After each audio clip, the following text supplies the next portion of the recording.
মা বাবারা ছেলে মেয়েদের মধ্যে কার কোন যোগ্যতা তাকে ওইভাবে কাজে লাগাতে হবে। সবার এ প্লাস পাওয়ার কোনো দরকার নাই।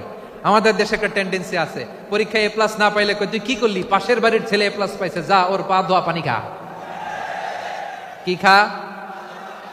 তা আমি ভাবছি যে পা ধোয়া এ প্লাস পাওয়া ছেলেদের পা ধোয়া পানির একটা পানির ব্র্যান্ড বানাইতে হবে, এরকম লেখা থাকবে এ প্লাস পাওয়া ছেলেদের পা ধোয়া পানি। খাওয়া নাই, এগুলার খাওয়া নাই। ওরে আল্লাহ এ প্লাস পাওয়ার জন্য বানাইছে, আর আপনার ছেলেকে এই এ প্লাস গুলারে নিয়ন্ত্রণ করার জন্য আল্লাহ বানাইছে। ওকে দিয়ে আল্লাহ কি করবে আপনি জানেনই না। একটা এ প্লাস, একটা এ গ্রেড একটা মানুষের জীবনকে ঠিক করে দিতে পারে না।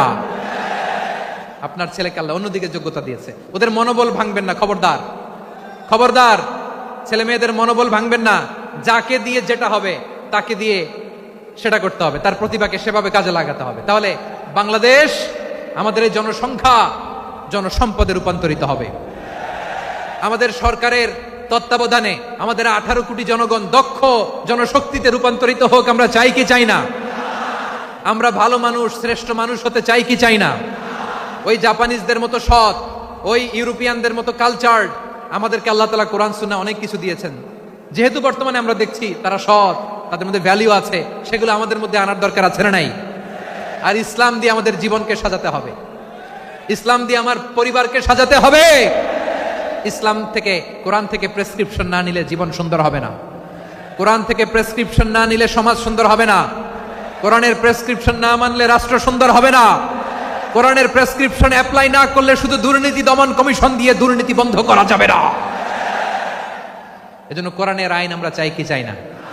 প্রিয় ভাইয়েরা, হিউম্যান রিসোর্স ডেভেলপমেন্ট, মানব সম্পদের উন্নয়ন, আমাদের সরকার যেন এদিকে নজর দেয়। আমরা যেন এই ব্যাপারে যত্নবান হয়ে উঠি।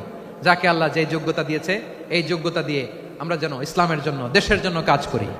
আমরা যেন আমাদের স্কিল ডেভেলপ করি, আমাদের পটেনশিয়ালকে ডেভেলপ করি। মোরালিটি, ভ্যালিউজ নিয়ে শায়েখ আহমদুল্লাহ আলোচনা করেছেন, এগুলো দিয়ে যেন আমরা আমাদেরকে সাজাই। আল্লাহ তাআলা আমাদের দেশকে তুমি নিরাপদ করো, আমরা পড়ি আমিন। আল্লাহ আমার 18 কোটি জনগণকে তুমি জনশক্তিতে রূপান্তরিত করো, আমিন।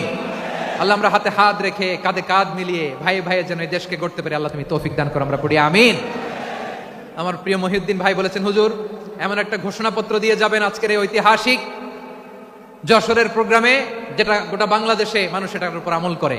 আমি যে কথাটা বলেছি এটাই, আসুন আমরা আমাদের জনসংখ্যাকে জনসম্পদে ট্রান্সফর্ম করি। আমাদের জনসংখ্যাকে আমরা যেন জনশক্তিতে রূপান্তরিত করি।